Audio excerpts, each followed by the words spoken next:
ചടയമംഗലം കുഞ്ഞയ്യപ്പ ക്ഷേത്രത്തിലെ മകരവിളക്ക് ഉത്സവത്തിന്റെ ഭാഗമായി അയ്യപ്പനെ ചാർത്താനുള്ള തിരുവാഭരണം ഘോഷയാത്രയായി കൊട്ടാരക്കര മഹാഗണപതി ക്ഷേത്രത്തിൽ നിന്ന് ചടയമംഗലം മഹാദേവർ ക്ഷേത്രത്തിൽ ഞായറാഴ്ച വൈകിട്ട് എത്തിച്ചു.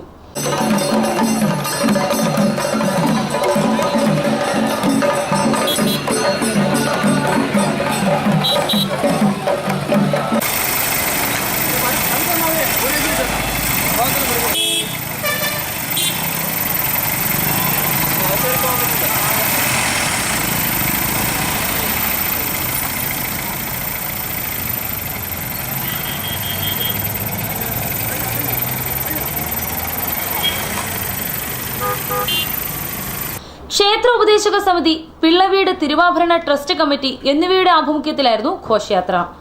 മഹാഗണപതി ക്ഷേത്രത്തിൽ നിന്നും പുറപ്പെട്ട തിരുവാഭരണ ഘോഷയാത്രയ്ക്ക് വൈക്കൽ, പൊലിക്കോട്, ആയൂർ, ആറാട്ടുകടവ് എന്നിവിടങ്ങളിൽ സ്വീകരണം നൽകി.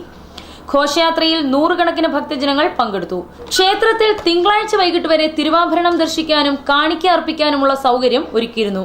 വൈകുന്നേരം 6:30 പേട്ടതുള്ളലോടെ തിരുവാഭരണം കുഞ്ഞയ്യപ്പ ക്ഷേത്രത്തിൽ എത്തിച്ച് അയ്യപ്പ വിഗ്രഹത്തിൽ ചാർത്തി. ലൈവ് വാർത്ത, ചടയമംഗലം.